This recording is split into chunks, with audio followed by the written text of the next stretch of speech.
Hey guys, welcome to another episode of El Jefe's Shop. This week, Aiden gave me a strut brace that has no ends on it, so I'm going to make it fit my Camry.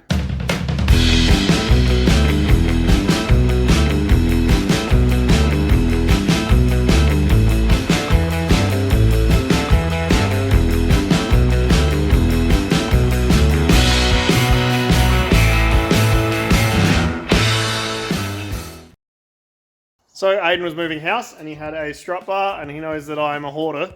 So he decided to give it to me and now I'm going to make it fit the Camry and we'll see how we go.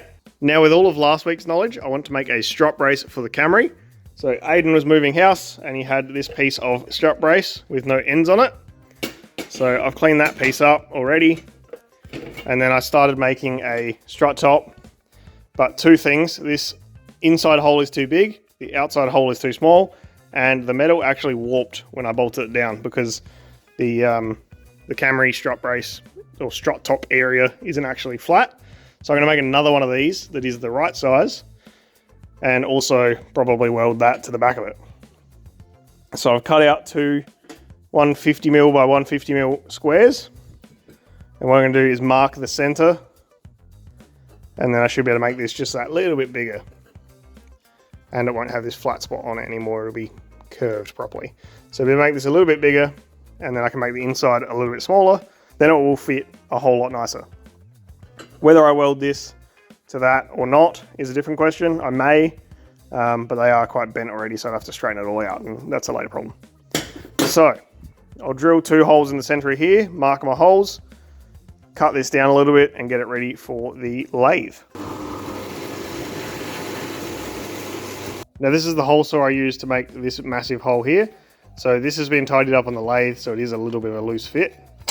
But the idea remains the same, so that can fit on there. And now I can see exactly where the holes should be. So now I've marked the 3 holes that bolt this to the strut top. So what I want to do now is drill those 3 holes out. I can run a bolt through and I'll hold these 2 pieces of metal together. Then once that's done, I'll get the smaller hole saw and I can do the center hole.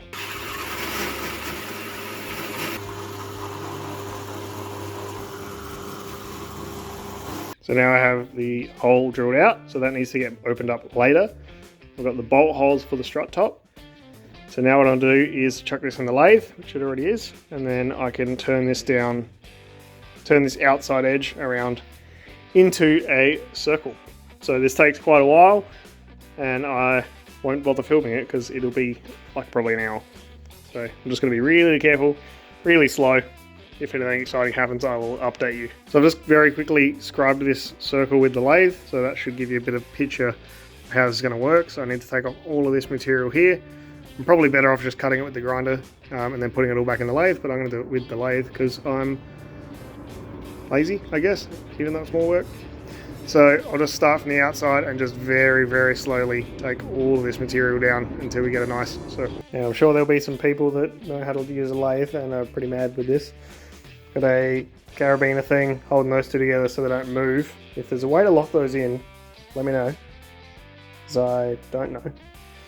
And then I'm just using this to feed. So you can see we're slowly cutting the circle down, or the square down into a circle.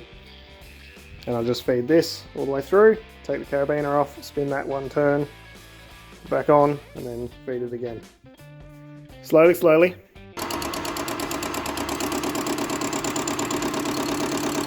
400 years and one big mess later, one big mess. This is now nice and round. So now I'll clean up, change the jaws over, and then do the inside. So to take the jaws out, turn it off, and then just unwind this all the way, and then these 3 jaws will fall out. And then I want to put these ones in, which will then be able to grab from the outside. So there you go, I've changed the jaws over, so you can see this is grabbing from the outside now, not from the inside in here. Now I've used the bolts to space it away from the jaws just a little tiny bit, and now I need to open this hole up so it fits over the strut top. Okay, I had to get a little bit creative with the tooling to get in there, but we got it all nice and to size. So now I need to take one of these 10mm out, drill it out to the correct size, take the next one out, drill it out, take the next one out, drill it out. And then we can see if it actually fits on the car. But for reference, That's how much thicker it is. All through here, and then a little bit on the outside. Alright, so I've got the two rings made up. I've decided not to weld the other one to the top of these, and they fit on there nicely. They actually fit really well around here now, instead of being oversized. And we've got plenty of meat on the outside for the nut to do up against. Now, as you can see, there's a few layers here, and it's all a bit uneven. So what I did is I've made up these little spaces. So I'll weld these to the bottom of that plate, and then these will go onto here, like that, and then the plate will go on. Obviously that'll be welded, and then that raises it just enough to get it past the layers, and it will be nice and flat and nice and secure. So I'm going to go do last week's episode and learn how to TIG weld, and then I'll weld these guys up. Alright, so I did about an hour and a half of welding practice in the last episode, which was 5 seconds ago. So now I'm going to try and weld these little spaces on here, try and make it look nice. Let's see.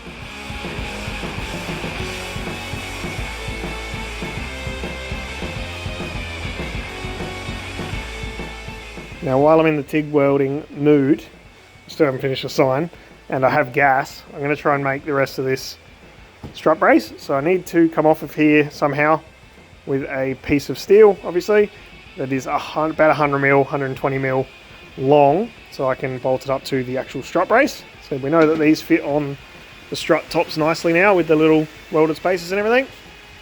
Fits on there pretty good. So now what I need to do is go off of there about 100mm. I'll have to flatten it out obviously, and then the strut brace can run across the top. How am I going to do that? I don't know. Stay tuned. Alright, so I've got these strut tops bolted on. I've made a small plate that has a little relief in it so it matches the profile of this nicely. So now what I'm going to do is I've squared all that up with the angle line there. I'm going to lift it up and tack it in place, and then do the same on the other side. And that will give me something to work off of, hopefully. And then I can get the angle line out of there, get the strut brace in there, and we should be able to get the right kind of height, and then I can do the sides. So I'll just tack these in place, and then I'll show you where we're at. So now you can see the piece of metal that I have tacked on there. So I did relieve that very slightly, and then they both kick up on a bit of an angle. So I need to weld those fully now so I can put it back in the car, measure everything properly. I'm going to end up cutting this a bit shorter, and then I'm going to have two straps that come around the side and pick up with a bolt hole.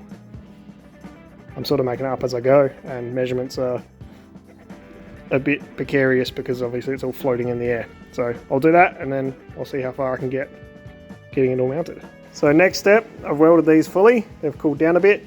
I cut them to length, so the end of the actual strut brace is going to hover over here. Then I've cleaned up some bits of flat bar. I'm going to weld those on there, and then I can put a bolt through the side. So I need to drill some holes in these, and then TIG them on and bend them to shape. So I've got the hole drilled, and I've also put a bit of bend in them.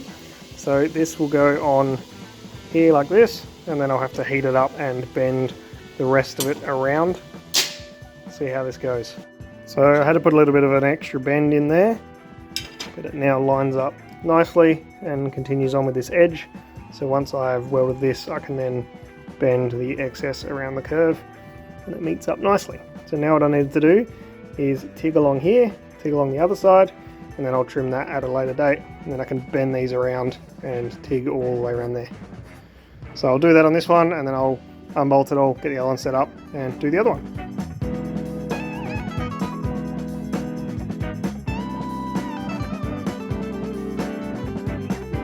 Now with both of those welded, I'm going to have to trim this off obviously. I'll be able to bend that around and try and straighten it up as well. This one I welded just a tiny little bit on the wonk, so that's pretty annoying. But this is my first time making something properly with TIG, so I'll bolt these on the car and we'll see if the actual bar fits. And then if that works, then I'll continue on and bend those around and weld it up. Now unfortunately that's where I'm going to have to leave it for today. However, it bolts onto the strut tops nicely. The welds look a bit crap. I'll have to fix this up because that's annoying me already. And then it bolts on there. I'll have to round some corners and stuff. And then coming over this side, all the same. This weld's a little bit nicer. Same problem, doesn't line up perfectly. and then bolt nice and tight. I did have to loosen these just a little bit. They were set at the halfway point, so my measurements were obviously slightly off. These probably could have gone a little closer together. It was only like 2 turns or something, so it's pretty good. So tomorrow I'll come out and I'll take all this apart again and bend this around there, weld it all in, and then I can sand some edges and make it look nice. Same on this side, and then same over there. Okay, new morning. Now I've started on the strut tops. So this one I have started to bend around and welding a little bit, bend it small, weld it a little bit. It's not very round on this side. This side's not too bad. They still need cleaning up obviously, so now I need to do the same thing on this side, but I will show you the process. So once I've got both done and they're cooled down, I will sand them, shape them, and then they pretty much need to get painted and put in place.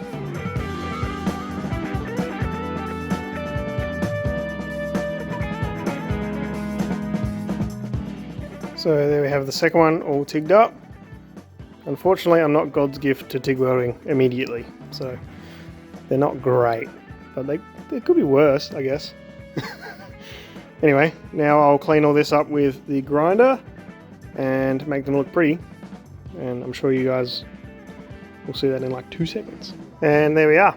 So they're all welded up and trimmed, so now they have a chamfer there, and I cut off this excess here and re-TIG welded it.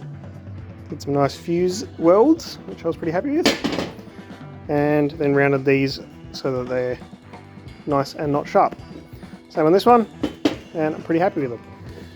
Now I'm going to paint these, and while I do that, can you guys jump in the comments and either give me some tips or pay me out or say I did a good job or something? Just give me some kind of reaction to these amazing / shit TIG welds. So there I have one side painted and bolted on. So I'll bolt the other side on and get this bar in place. And there we have one very okay strut brace. So it's not perfect, but it was the right price, and I made it myself, and it's my first proper TIG welding project other than the sign that I made last week. I had no intention of putting a strut brace on this car, but when you get one for free, I guess you just make do. And yes, it does clear the bonnet. That's how much room I have. Absolutely wild. I wonder if it's actually going to make any difference with handling. I guess we'll see once this thing's registered again. And there we have it. One strut brace to fit a Toyota Camry. Custom. Thank you very much for watching. I hope you enjoyed the video, and we'll see you next week.